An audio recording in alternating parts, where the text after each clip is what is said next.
샬롬, 안녕하세요. 오늘은 성경에 나오는 절기에 관해 공부를 한번 해보도록 하겠습니다.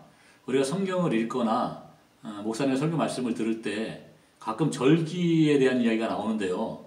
그 절기에 대해서 정확하게 이해를 하고 있지 않으니까 그 말씀을 이해하는데 좀 어려움이 많이 있었거든요. 그래서 이 절기가 어떻게 유래가 되었는지, 또는 이 절기에 어떤 의미가 있는지, 또 이 절기가 몇 월 며칠인지, 이런 거를 우리가 배경 지식으로 가지고 있으면 그 절기에 관한 이야기를 읽을 때 훨씬 그 이해의 폭이 넓어지지 않을까, 이렇게 생각이 되어서 절기에 관한 공부를 오늘 한번 해보도록 하겠습니다. 먼저 출애굽기 23장 14절 이하에 보면 하나님께서 이스라엘 백성에게 너희는 매년 3번의 절기를 지키라 라고 말씀하시는 장면이 나옵니다. 이 3번의 절기가 바로 이스라엘의 3대 절기인데요.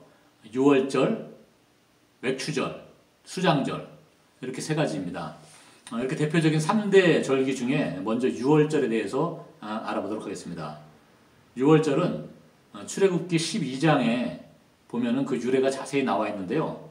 우리가 잘 알고 있는 것처럼 모세가 이스라엘 백성들을 데리고 출애굽할 때 하나님께서 그 애굽에 10가지 재앙을 내리시는데, 그때 마지막 재앙인 그 장자를 멸하는 재앙을 내리실 때 어린 양을 잡아서 그 피를 문설주와 임방에 바른 이스라엘 백성의 집엔 그 피를 보고 그냥 넘어감으로 그들에게는 재앙이 임하지 않은 것을 기념하는 그런 날입니다.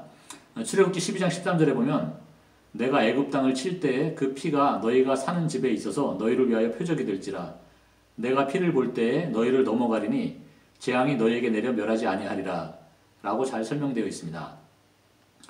6월절의 히브리어 원어는 페사흐라고 하는데요. 이 페사흐의 뜻이 바로 넘어가다, 통과하다 라는 뜻이 있다고 합니다. 바로 이 날을 기념해서 6월절이라는 절기를 지키게 되었는데요. 이때는 그 잡은 어린 양의 고기를 불에 구워서 누룩 없는 떡과, 무교병이라고 하죠.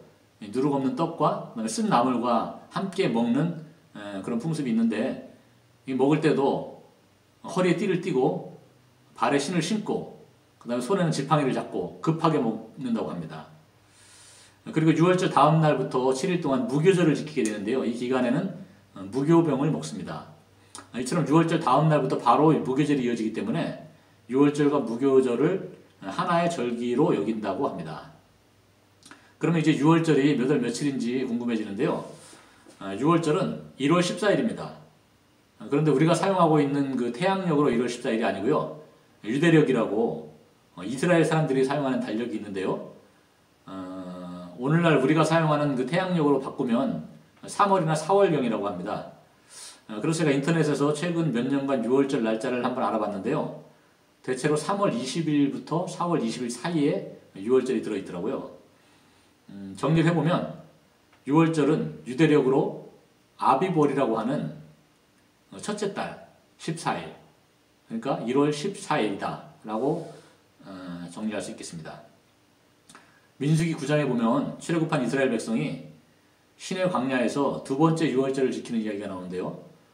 이처럼 6월절은 이스라엘 백성의 해방과 구원을 기뻐하고 감사하는 절기인데, 이것은 자연스럽게 신약의 어린 양 예수님의 구원 사역으로 이어집니다. 이사야서 53장 7절에 보면 예수님의 사역을 예언하는 가운데 예수님을 마치 도수장으로 끌려가는 어린 양과 같다고 비유하고 있고요.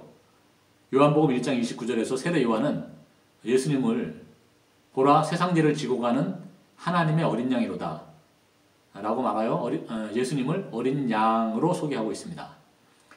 그 다음에 사도 바울도 고린도전서 5장 7절에서 그리스도를 6월절 어린 양이라고 하여 예수님께서 6월절의 완성이 되신 것을 선언하고 있습니다. 또한 요한계시록 5장 6절에 보면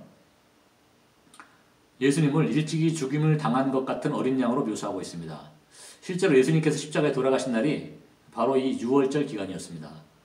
이처럼 6월절은 우리를 십자가의 피로 살리신 예수 그리스도의 구원 사역을 예표하고 있다고 정리할 수 있겠습니다.